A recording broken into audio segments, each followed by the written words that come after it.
Hello and welcome to the Machinist News Network. I'm Deirdre Kanievsky.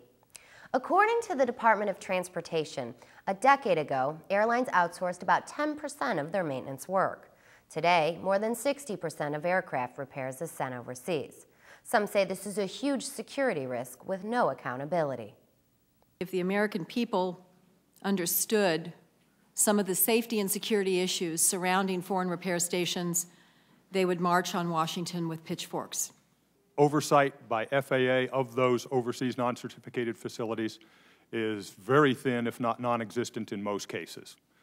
While safety has not yet been compromised in the form of an accident, we must question the quality of the oversight and what more should be needed.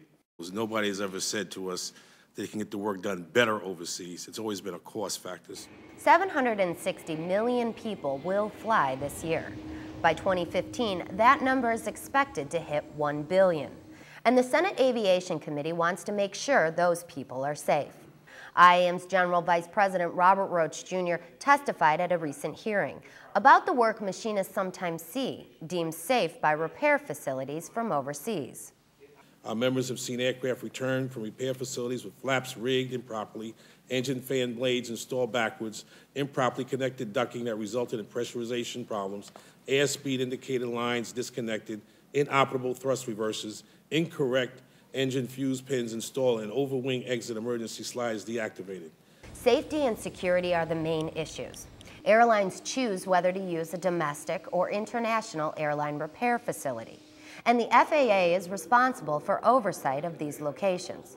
But the FAA is working with a shrinking staff of about 3,800 inspectors, and nearly half of those men and women are eligible to retire in about 3 years.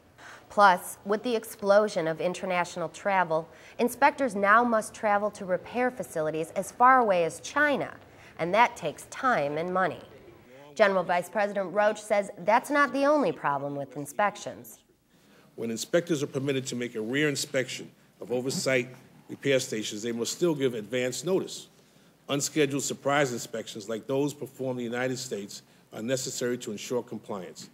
That's scary when you consider there's more than 13,000 aircraft parts that need to be checked. The IAM argues this is just the tip of the iceberg. Roach says one of the main reasons airlines choose to go overseas is to save money on labor, which he calls a major security risk. Foreign maintenance personnel are not required to undergo drug and alcohol testing or pass criminal background checks. In fact, they're not even required to read English, which is the language in which aircraft manufacturers write their maintenance repair manuals. And Senator McCaskill says it's the American public that's paying the difference. But the taxpayers are actually footing the bill for the extra amount the government is having to spend in order for these carriers to enjoy lower labor costs in other countries. Isn't that correct, Ms. Gilligan? The inspectors are providing oversight at those facilities for whatever reasons that the carriers choose to use them. And in some cases, as Mr. Barimo has acknowledged, that the element of the cost of the labor is a piece of it. At one point, the government did find someone associated with Al-Qaeda working at a foreign repair station. One more reason some are calling for a universal standard for all facilities. For more Machinist news, you can log on to goiam.org. Thanks for watching.